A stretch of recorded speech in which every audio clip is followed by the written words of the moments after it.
ऐसी वैसी बात हुई तो दोबारा इलेक्शन हुए तो आप पहले से ज़्यादा कामयाब ना हुए तो मुझे कहना, कत आएगा ना, मैं इन चोरों पे हाथ डालूंगा, मैं इन ट्रैप लोगों को पकड़ूंगा, मैं इन डाकुओं को पकड़ूंगा, सारे चोर एक थाली में चले जाएंगे। एक थाली के चट्टे वट्टे हैं। ये जरदारी हमें बताता रहा कि ये नवाज शरीफ चोर है, हमें नवाज शरीफ बताता रहा कि जरदारी चोर है। पार करेंगे वो तीर के टोटे चार करेंगे। अस्सलाम वालेकुम। वालेकुम सलाम जी। पीटीएम जो लाहौर मीनार पाकिस्तान में जलसा करने जा रही है, उस हवाले से क्या कहते हैं आप? औज़ुबिल्लाहि मिनश्शैतानिर्रजीम, बिस्मिल्लाहिर्रहमानिर्रहीम। जी कोई मसला नहीं जी, कोई प्रॉब्लम नहीं, कोई वो इनकलाब नहीं आ जाएगा, कोई कुछ नहीं। देखें ये पाकिस्तानी कौम है, ये पाकिस्तान के अंदर जितने लोग रहने वाले हैं, ये 22 करोड़ अवाम, ये पाकिस्तान आर्मी की इज़्ज़त करने वाली है, ये अपनी फ़ौज का एहतराम करने। याद रखना, मैं उन लोगों को बता दूं जो ये इस ख्वाब ख्याल में कि हम अफरा तफरी फैलाएंगे, हम ये कर देंगे, हम वो कर देंगे, अगर कोई ऐसी बात हुई ना तो फ़ौज आ गई ना तो किसी का बाप भी नहीं रोक सकेगा उन्हें। और याद रखना, अगर फ़ौज आई ना तो देगें चलेंगी, हलवे की देगें बांटेंगे, यहाँ मीठे चावल चलेंगे। ये कौम पाकिस्तान वाली वो नहीं है। ये अपनी पाक फ़ौज से जितनी दफ़ा मार्शाल्लाह लगा, गरीब आदमी खुश होता है मार्शाल्लाह से, ये याद रखना। सरमाएदार को तो मौत पड़ती है, लेकिन गरीब आदमी के लिए नुकसान नहीं, मुल्क के लिए नुकसान नहीं। पहली दफ़ा सही जमहूरियत आई है इमरान खान की, और हम इमरान खान के साथ हैं जी। 22 साल उसने जदोजहद की। और मैं आपको इमरान खान की सिर्फ एक बात बताता हूँ जी कि उसकी ईमानदारी, और अल्लाह तबारक व तआला उसे इसलिए कामयाब कर रहा है कि वो ईमानदार बंदा है। आप देखें, उसने कैंसर अस्पताल बनाया, दूसरा शुरू किया, अब तीसरा शुरू किया।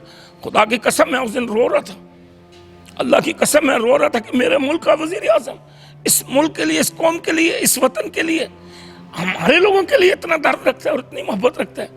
और वो 65 करोड़ रुपया जो है ना वो जमा हुआ है।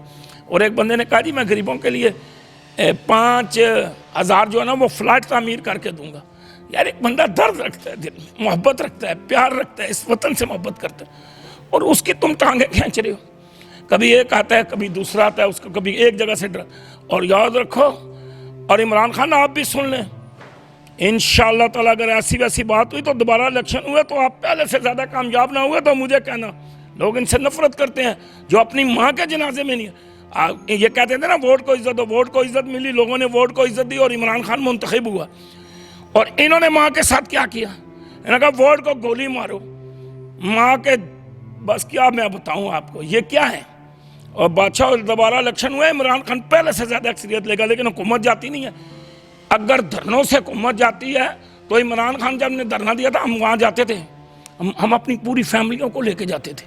हमारी माएँ गई हैं, हमारी बहनें गई हैं, हमारी बेटियाँ गई हैं, हमारी बच्चियाँ गई हैं, उन्होंने मजाक उड़ाया हमारा, और हमने बर्दाश्त किया, सब्र किया, क्योंकि हमें पता था लोगों के दिल के अंदर इमरान से मोहब्बत है।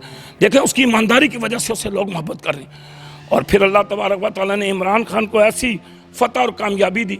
अब ये क्या कहते हैं कि धरने, अगर उस वक्त धरना जो इमरान खान ने दिया अगर हुकूमत जाती तो उस वक्त चली जाती, हुकूमत नहीं जाएगी, हुकूमत रहेगी। और 5 साल में इंशाअल्लाह ताला कहता हूँ, अल्लाह के मेरी पहली वाली जो, मैं नजूमी नहीं हूँ, मैं कोई गैब का इल्म जानने वाला नहीं हूँ, लेकिन मुझे जो अल्लाह ने अक्ल दिया, जो दिमाग दिया, जो सोच दी है कि ये देखें, ये एक बात इमरान खान की भी मुझे बड़ी पसंद है, उसकी भी अल्लाह ने बड़ी सोच अच्छी दी हुई है।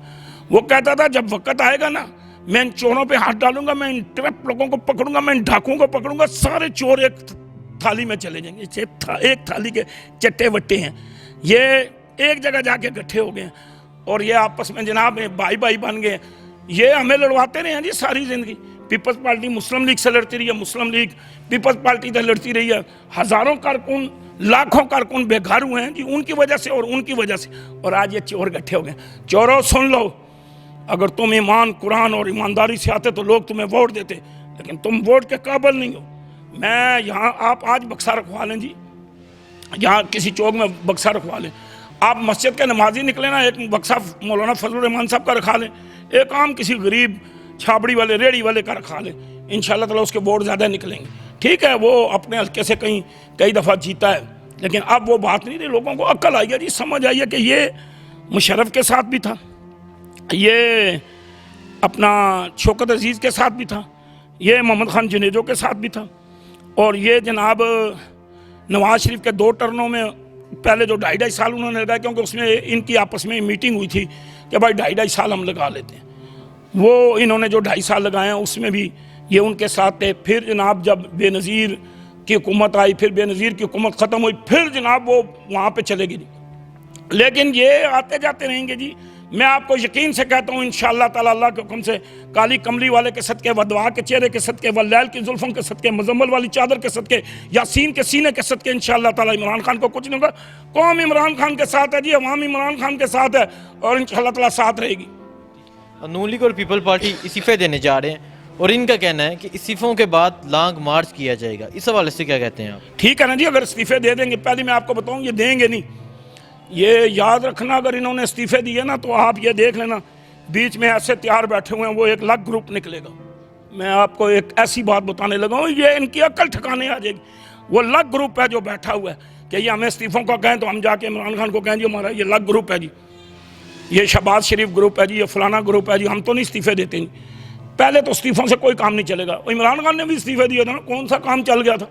कोई काम नहीं चलेगा। इंशाअल्लाह ताला हुकूमत रहेगी, आप घबराएं नहीं और ये देखेंगे इंशाअल्लाह ताला अल्लाह के हुक्म से। आप याद रखना मेरे भाई, आप माशाअल्लाह मेरे इंटरव्यू आपने देखे होंगे, उनमें से आप मेरे क्लिप लगाएं कि इंशाअल्लाह ताला इमरान खान को काली कमली वाले के सदके कुछ नहीं होगा। हुकूमत रहेगी और 5 साल पूरे करेगी और डंके की चोट पे करेगी और काम करके दिखाएगी। अगर ये दोबारा लॉन्ग मार्च की तरफ जाते हैं, एक दफ़ा पहले भी मौलाना फजल रहमान साहब की ज़ेर क़यादत उन्होंने इस्लामाबाद में लॉन्ग मार्च किया था और वहाँ धरना दिया था। अगर दोबारा ये लॉन्ग मार्च की तरफ जाते हैं हुकूमत गिराने के लिए, तो इस हवाले से क्या कहते हैं? वही जो पहले हुआ है, आपने पहले इनका शर नहीं देखा?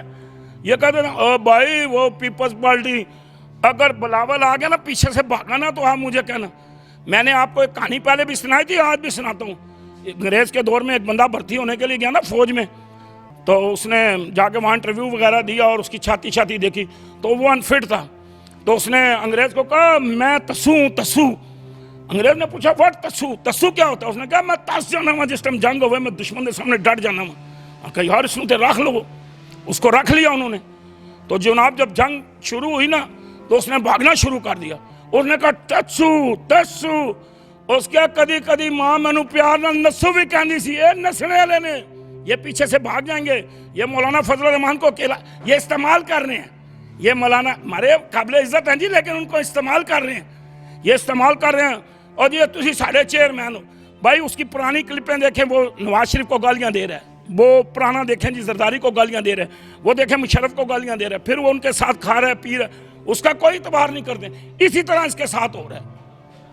नहीं, अगर ये लॉन्ग मार्च करते हैं तो क्या उनका लॉन्ग मार्च कामयाब होगा? कैसे कामयाब होगा? मुझे तो कोई कामयाबी के वो झंडे गाड़े हुए नजर नहीं आ रहे हैं। बादशाह अवाम देखें, अवाम सुख चाहती है, अवाम ध्यानदार बंदे को, नाई, डेंटर, पेंटर, मैकेनिक, मिस्त्री, धोबी, दुनिया का जितने रेडी छाबे वाला दुकानदार, ताजर, सब कहते हैं ईमानदारी चलनी चाहिए। तो वो ईमानदारी का इंतजार कर रहे हैं कि इंशाल्लाह। और भाई इसको मौका दो ना, 5 साल लगाने दो, नहीं लगेंगे तो अगली बारी तुम्हारी आ जाएगी। ये तो 5 साल पूरे करेगा। अगर इमरान खान, मैं इमरान खान को भी कहता हूँ कि आपके अंदर जो काबीना के अंदर है उसको देखें, गौर करें, महंगाई पे भी कंट्रोल करें। अगर ये 5 साल ना कर सका तो फिर हुकूमत दूसरी आएगी, लोग और बढ़े। मरीम नवाज ने बयान दिया कि अब आर होगा या पार होगा, तो इसके बारे में क्या कहते हैं? हाँ, ये बचपन में हम नारा लगाया करते थे। मैं बचपन में तो नहीं, मैंने तो जवानी में ये नारा लगाया और लोग लगाया करते आर करेंगे, पार करेंगे, वो तीर के टोटे 4 करेंगे। ये शायद वो वाला गाना लगाती हो, क्योंकि ये इनकी तकरीर। अच्छा, मैं आपको एक ईमान कुरान अल्लाह को हाजिर नजर करके बात बता रहा हूँ। ये जितने मुकदमे बने हैं, ये जरदारी हमें बताता रहा कि ये नवाज शरीफ चोर है, हमें नवाज शरीफ बताता रहा कि जरदारी चोर है। ये आपस में से अंदर से मिले हुए थे। ये उस वक्त तकरीरों में ये कहते थे, और ये मुकदमे सारे उस वक्त के बने हुए, नया कोई मुकदमा नहीं। ये कहते हैं ना जी वो एहतसाब अदालत वाला, वो इमरान खान ने नहीं बैठाया, वो नवाज शरीफ और जरदारी ने बैठाया था। वो जो जज था वो नवाज शरीफ ने नहीं बैठाया था, जनरल बाजवा ने तो नहीं कहा। जनरल बाजवा को तो इमरान खान ने तो नहीं लगाया, ये जनरल बाजवा को इन्होंने लगाया था। हमें इसमें कौन सी फिक्र वाली बात है? और ये जो कहते हैं गलत कहते हैं। एक तो ये कहते हैं जी फौज हमारा खलाई मखलूक आ गई है, फौज आ गई, फौज जलजलों में आती है, मुसीबतों में आती है, तकलीफ़ों में आती है, गमों में आती है, परेशानी में आती है, सैलाब में आती है, नालियों की प्रॉब्लम होती है तो वो आती है। लेकिन फौजी तो मैंने नहीं कोई देखा किसी पोलिंग स्टेशन पे आके वोट बक्से में डालता हूँ। झूठ बोलते हैं, फ्रॉड करते हैं, हेरा फेरी करते हैं।